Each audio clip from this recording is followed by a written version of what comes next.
Viens, entre et installe-toi. Bienvenue au Café du Market. Je suis Axel Kaetka, freelance en inbound marketing B2B et on est ici entre nous. Alors prends le temps d'une petite pause et débriefe avec nous les méthodes de base comme les dernières tendances marketing en compagnie des meilleurs experts du sujet. Inbound marketing, demand gen, création de contenu, branding, SEO. Tout va y passer pour que tu puisses reproduire chez toi ce qui marche le mieux pour les autres. Si le podcast te plaît, n'hésite pas à le partager à tes collègues en me taguant sur LinkedIn ou en laissant 5 étoiles sur Apple Podcast. Et maintenant, détends-toi, prends ta boisson préférée. Et surtout, si tu entends une discussion intéressante, serre-toi, c'est offert par la maison. Pour ce podcast, j'ai l'honneur d'être soutenu par ma solution de marketing automation préférée, Sepleady. Si je t'en parle, c'est parce que je l'ai utilisé à titre pro et que j'en ai été pleinement satisfait. On le sait, quand on fait du marketing automation, ce qui est compliqué, c'est d'entretenir constamment des workflows de nurturing et de les mettre à jour avec de nouveaux contenus. Là où Pledzi est très fort, c'est qu'ils ont développé une campagne intelligente qui est capable de pousser automatiquement le bon contenu au bon moment à la bonne personne, en fonction de ses centres d'intérêt et du stade de maturité du lead. Ce qui ne gâche rien, c'est qu'ils ont une équipe au top, avec un service CSM dédié qui est là pour t'aider à mener à bien ton projet. Mais assez parlé, passons à l'épisode. Bonjour à toutes et à tous et bienvenue au Café du Market. Alors vous le savez, on le répète souvent, le contenu est roi, évidemment, à condition qu'il soit vu. Une bonne stratégie de contenu, ça peut faire des miracles, en termes de génération de leads, de notoriété, de recrutement même ou de rétention client. Mais là où le bas blesse souvent, c'est que les contenus qui sont produits en B2B ne sont jamais vus. C'est la stat hallucinante qui a été mise en avant dans le dernier rapport HubSpot sur l'évolution du marketing en 2021. 35% des contenus produits en B2B ne sont jamais vus. Tout simplement parce qu'on considère le plus souvent que le travail s'arrête une fois qu'on a cliqué sur publier. C'est un gros sujet, et pour parler justement dégrossir un petit peu tout ça, je suis aujourd'hui avec Gabriel Béal, qui est Content Team Lead chez Payfit, et qui va nous aider à voir un petit peu plus clair sur ce sujet. Bonjour Gabriel. Bonjour. Écoute, merci d'être avec moi, je suis super content de t'avoir aujourd'hui, parce que c'est un sujet que j'aime bien, et c'est vrai que c'est un gros sujet. Tout le monde se concentre sur la stratégie de contenu, on a l'habitude de produire, et puis dès qu'on a publié un contenu, on veut passer au contenu suivant, alors qu'en fait, il y a plein de choses à faire pour que ça vive, et donc je suis super content de pouvoir parler de tout ça avec toi. Bah pareil, c'est un sujet qui me tient à cœur parce que je connaissais pas la stat, pour être très honnête, et ça m'étonne pas. Ouais, bah, franchement, quand je l'ai vu sortir l'année dernière dans le rapport, c'est pareil, ça m'a fait exploser, tu vois. Non, c'est autant que ça, c'est un tiers des contenus quand on sait l'investissement que ça représente. Enfin bref. Ouais, ça fait peur. Ah, du coup, est-ce que tu peux te présenter en quelques mots? Oui, alors du coup, moi je suis Gabrielle, je m'occupe, comme tu le disais, du contenu chez Payfit. Payfit, c'est une startup qui digitalise la gestion de paye et des RH. Je suis chez Payfit depuis 2 ans. Et j'ai commencé en agence de communication corporate pendant 6 ans. Et ensuite, j'étais chez Gymlib, qui est une startup dans le sport, en content et en communication, B2C, puis B2B. Ok. Donc, je vais rentrer directement dans le vif du sujet. Chez Payfit, vous avez un centre de ressources qui est super fourni, avec un centre d'aide, des fiches pratiques, des webinars, des templates, le blog, des conférences. Bref, il y a plein de contenus qui sont vachement diversifiés aussi dans les formats. Est-ce que tu peux me schématiser déjà un petit peu le rôle du contenu chez vous? Alors, le but, c'est un peu de couvrir, on va dire, l'ensemble du funnel de conversion. Donc, je vais essayer de pas utiliser trop de mots anglais, mais de temps en temps, ça revient. Le premier, c'est pour générer des leads, donc pour attirer des prospects. Donc, avoir un maximum de leads, donc qualifiés. Donc là, on va créer beaucoup de contenu, nous, dans l'équipe contenu. Il y a pas mal de contenu SEO également. Et puis, ça va aussi servir à, on va dire, faciliter et raccourcir le cycle de vente. On va réussir à trouver un peu des contenus qui peuvent faire la différence à ce niveau-là. Ensuite, il y a la deuxième partie qui est la satisfaction, la fidélisation client. Donc nous, notre objectif, c'est à travers le contenu, comment est-ce qu'on peut aider, accompagner nos clients. Alors c'est notamment le centre d'aide que tu as cité, mais c'est aussi des contenus où on va, par exemple, vulgariser et décrypter tout ce qui est droit du travail, changement en termes de paye, qui sont des sujets hyper complexes. Et de même que notre produit, on va dire, simplifie tout ça, à nous, au contenu, d'arriver aussi à simplifier cette expérience. Et le dernier point, c'est plus tout ce qui est autour de l'image de marque, même si c'est des choses qu'on fait un peu moins depuis on a un peu repensé la manière de faire du contenu depuis 2022. Et on fait un peu moins de contenu inspirationnel, comme on dit. Donc ça, c'est notre blog Switch, où on va un peu notamment parler de PayFit en tant que startup en hyper croissance, startup qui est assez innovante au sujet de tout ce qui est RH. Voilà, ça va être un peu les trois objectifs principaux du contenu si je dois résumer. Ok, tu as donc la partie, on va dire, notoriété brand, la partie acquisition et une partie rétention du coup. Exactement. Ok, Ouais. super intéressant. Donc je le disais un petit peu en introduction là, sur la fameuse statistique, 35% des contenus qui sont jamais vus en B2B, c'est un problème qui est majeur, on va dire, parce que bon, on voit bien l'investissement que ça peut prendre, que ce soit en termes de temps ou vraiment financier quand on externalise tout ça. Comment ça se fait selon toi? Alors, je pense qu'il y a plusieurs choses. Le premier, c'est lié, je pense, aux content managers eux-mêmes et enfin au profil, et je le dis parce que je l'incarne moi-même et j'ai longtemps fait cette erreur, donc c'est pour ça que je me permets de le dire. En fait, on est souvent des profils assez littéraires et souvent si on est content manager, c'est parce qu'on adore écrire, synthétiser le contenu, penser le contenu, être créatif, mais en fait ça nous intéresse moins de diffuser. Et du coup, on va un peu tout miser sur le fait de produire et même de surproduire. Et du coup, ce qui va aussi faire qu'il y a tellement de contenu qu'en fait, on en diffuse très peu. Après, je pense qu'il y a une forme un peu d'ignorance, je dirais, dans beaucoup d'entreprises sur ce métier-là qui reste encore un peu nouveau, qu'on connaît peu, et beaucoup de boîtes, et notamment dans les équipes, on va dire les équipes de direction, vont se dire ça se mesure pas, et donc du coup ça va pas inciter les content managers en fait à prendre ces réflexes de diffusion. Là où si on bosse en growth, enfin web marketing, ça va être très facile de mettre des indicateurs. Et en fait, en soi, on peut en mettre dans le contenu, mais c'est encore peu. Je pense que c'est encore peu commun. Et donc du coup, il y a ce personne n'incite les content managers à diffuser en fait.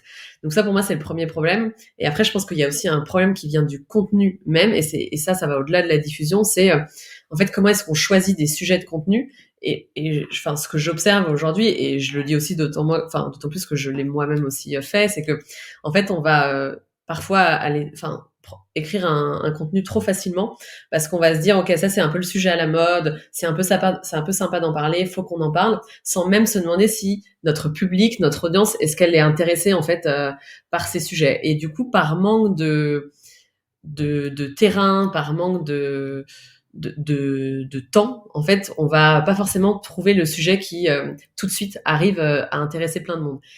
Et ça, en fait, ça montre bien aussi que selon le contenu que tu vas choisir et l'adéquation avec ta cible, ça peut aussi changer la visibilité au-delà de la diffusion. Donc pour moi, c'est un peu, les deux sont complémentaires, je pense. Ok, je vois que tu des contenus un petit peu pour se faire plaisir, on va dire, en tout cas sur les Ouais. sujets qu'on pense d'importance et qui sont pas forcément du coup ce qu'on a du retour de notre cible, quoi. On va dire de ce qui va intéresser la cible. Ouais, Et et puis puis je trouve, ouais. Vas-y, je te dis après. ouais, et puis j'allais dire en fait effectivement cette volonté de produire du contenu parce que on veut produire du contenu et donc on est toujours en train de penser au contenu d'après et en fait une fois qu'on en a publié un, on se concentre sur le suivant et donc au final on n'exploite pas assez aussi ce qu'on a créé, quoi. Complètement. Ça, c'est une erreur qu'on a tous fait, et ça, c'est évident. Et en fait, sur ce que tu disais tout à l'heure, en effet, tout le monde a envie d'écrire des articles un peu inspirationnels, etc. Sauf que c'est souvent très théorique. Et après, ça dépend de la cible qu'on a, hein, évidemment. Mais en tout cas, nous, la cible qu'on a, TPE, PME, c'est des entrepreneurs, c'est des RH, ils ont besoin de gagner du temps.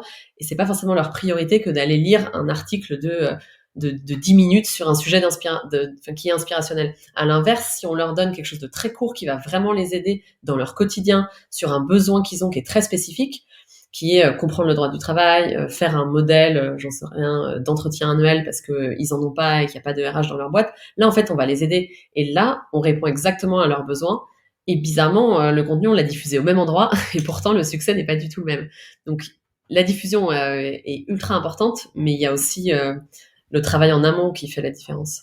Ouais, effectivement, des sujets super courts, super actionnables, qui du coup rendent un vrai service au quotidien, quoi. Dans la réalité, on va dire, de ta cible, du coup. Ok, donc on l'a dit un petit peu là, mais un des problèmes aussi, c'est effectivement que trop souvent, on considère que le job il est fait quand on clique sur publier, mais c'est là que le combat commence. Et voilà, ton article il est en ligne, enfin ton contenu il est en ligne. Maintenant, comment est-ce que tu fais pour le mettre devant les yeux de ta cible, quoi? Alors, il y a beaucoup de choses. Et je me suis un peu concentrée sur cinq actions. Le premier, ça paraît bête, mais beaucoup de boîtes ne le font pas. En fait, c'est d'identifier des ambassadeurs en interne. En fait, moi, je dis souvent que en interne, on va dire que chaque employé, tes collègues, c'est à la fois des inspirateurs et des diffuseurs de contenu. En fait, quand tu penses comme ça, c'est que tu vas avoir beaucoup plus d'impact. En plus, c'est gratuit, donc c'est toujours bon à prendre. Si tu prends par exemple les contenus que tu vas créer pour ton équipe commerciale, en fait, nous, ce qu'on fait aujourd'hui, c'est on a des meetings avec eux, on leur demande de quoi ils ont besoin, on écoute des démos prospects pour essayer de comprendre aussi de quoi ont besoin les prospects. Et en fait, du coup, les commerciaux, ils vont nous dire, voilà, moi j'ai besoin de ci, j'ai besoin de ça.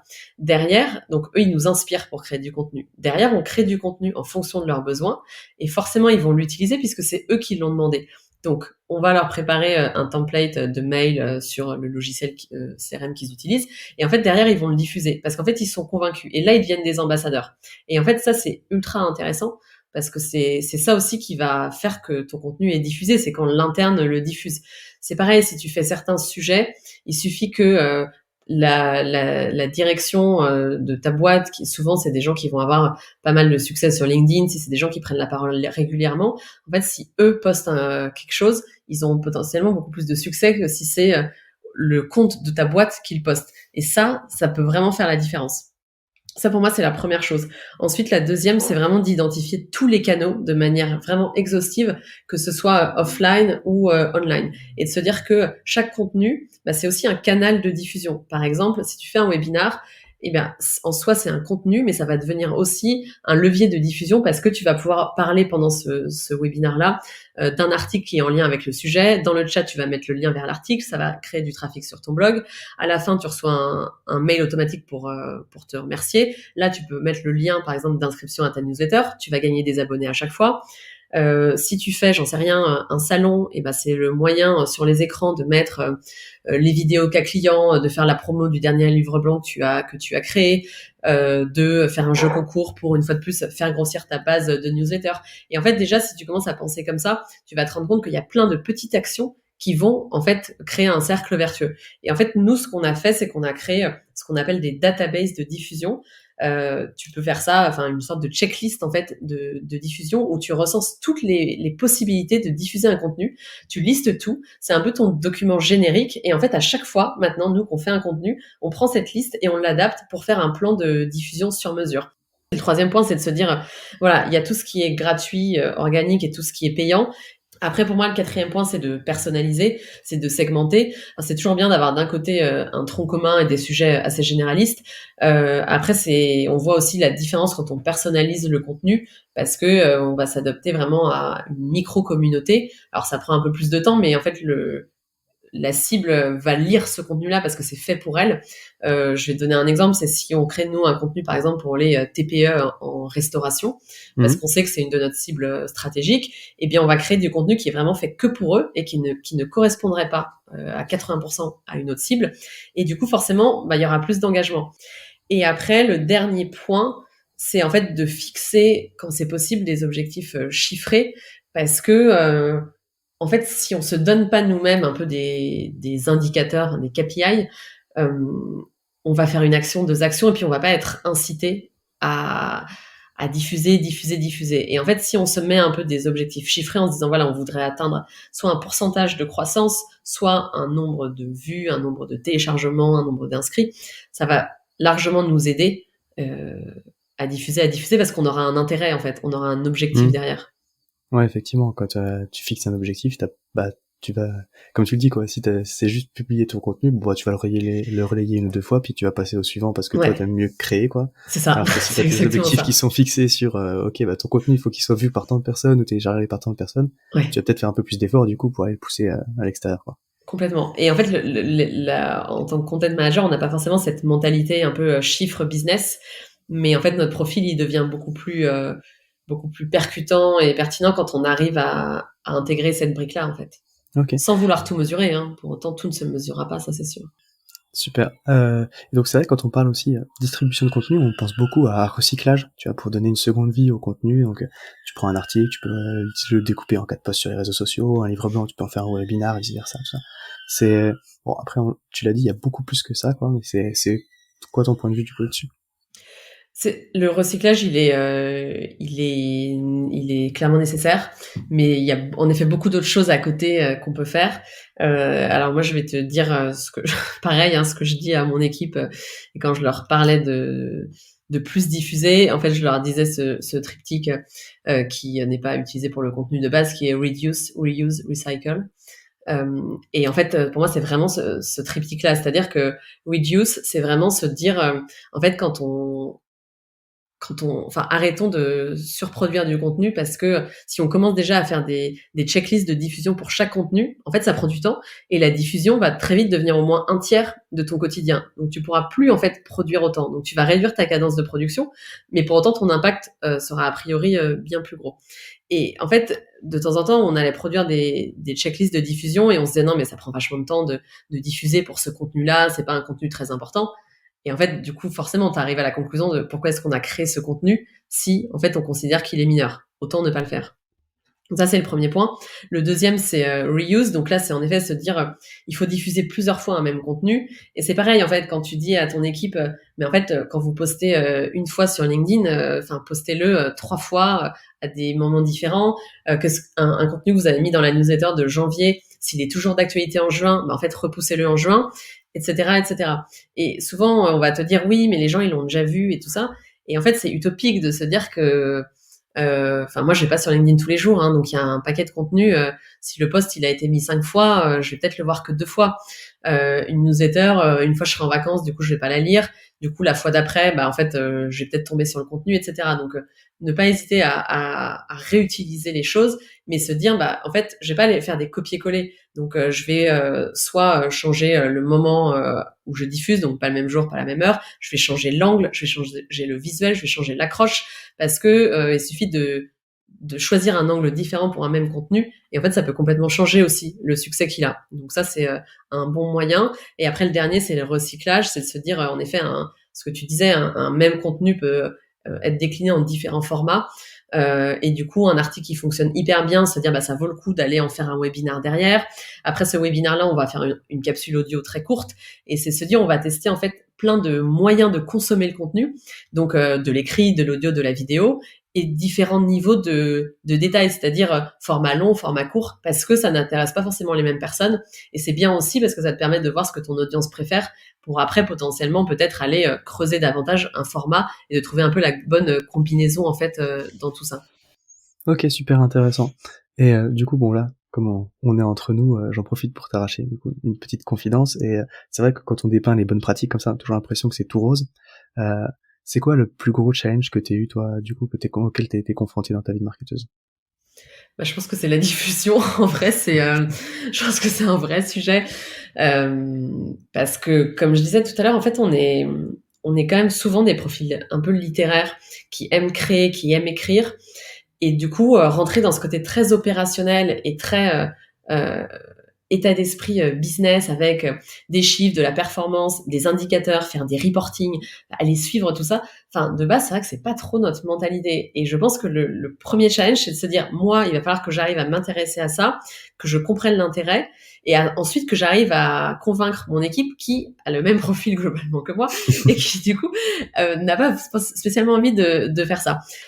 Mais en fait, moi, là, je viens de créer un post, la personne arrive le mois prochain, qui va du coup justement se charger de diffuser tous nos contenus. Alors c'est un peu, enfin en vrai, alors je dis pas que ça n'existe pas, mais je ne l'ai encore jamais vu, en tout cas dans toutes les autres startups, etc. Et on s'est beaucoup posé la question du nom de ce job parce que j'ai l'impression qu'il n'existe pas vraiment, en tout cas pas dans le sens où nous on le propose.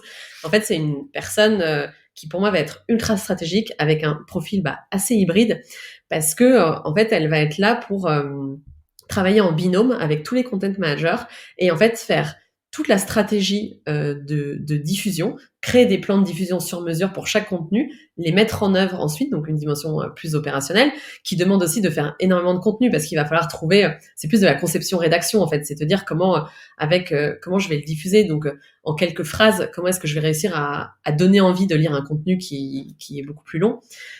Et derrière, il va y avoir toute une dimension de data, de suivre en fait la performance, d'analyser aussi la performance parce que c'est bien de la suivre, mais si on n'en tire pas de conclusion, ça n'a pas grand intérêt. d'intérêt, et en fait qui va faire ça pour diffuser en interne, mais aussi en externe, mais aussi en interne, et qui va se dire, voilà, quels sont les ambassadeurs potentiels dans les différentes équipes stratégiques, quels sont les sponsors, quelles sont les personnes qui peuvent un peu aussi faire rayonner nos contenus via, par exemple, leur LinkedIn, comment est-ce que je vais faire pour être proche des sales, enfin des commerciaux pour qu'ils diffusent mon contenu, etc., etc.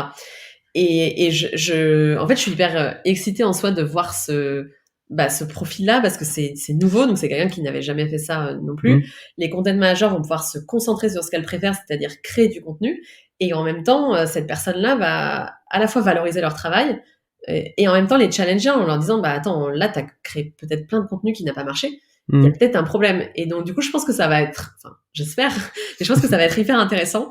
Et je suis contente, en fait, aussi que Payfit ait accepté, en fait, d'ouvrir un poste de CDI pour ça, de la diffusion. Je trouve ça génial, en fait. Tu vois, c'est super intéressant ce que tu dis, parce que j'écoutais un podcast américain, justement, de marketing là-bas, où il disait que, justement, la prochaine grande tendance, on a vu des postes de VP Content se créer, tu vois, dans les boîtes, dans les startups. Il disait que le prochain poste qui allait arriver, c'était justement le VP Content Distribution, qui allait prendre de plus en plus de place, parce que justement, en plus, les entreprises commencent à prendre le tournant du contenu, de plus en plus à miser dessus.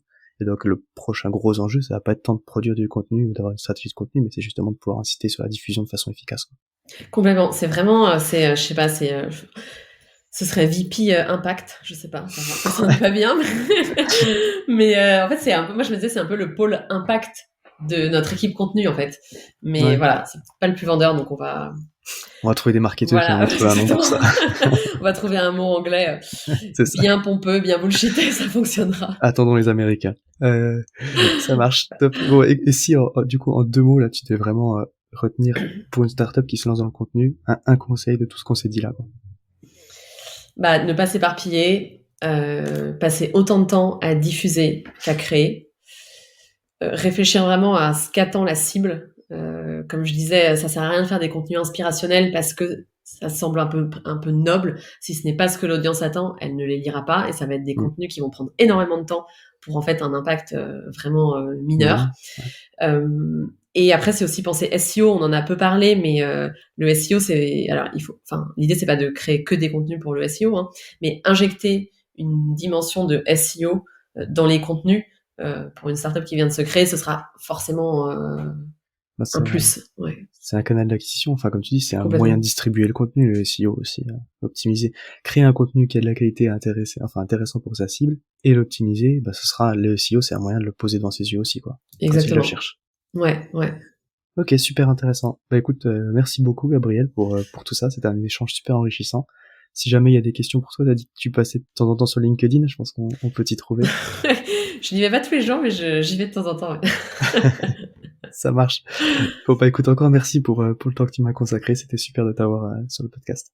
Merci à toi, et voilà, si ça peut aider aussi, j'espère que ça aidera les gens à prendre conscience de l'importance de la diffusion. Ouais, j'en doute pas, c'est un gros sujet. Allez, à bientôt. Merci. À tous ceux qui ont tenu jusqu'ici, déjà merci beaucoup, et j'imagine que le sujet vous a plu, donc n'hésitez pas à envoyer de bonnes ondes à notre invité. Pour ceux qui le souhaitent, le meilleur moyen de soutenir le podcast, ça reste d'en parler autour de vous et de laisser 5 étoiles sur votre plateforme d'écoute préférée. Je compte sur vous.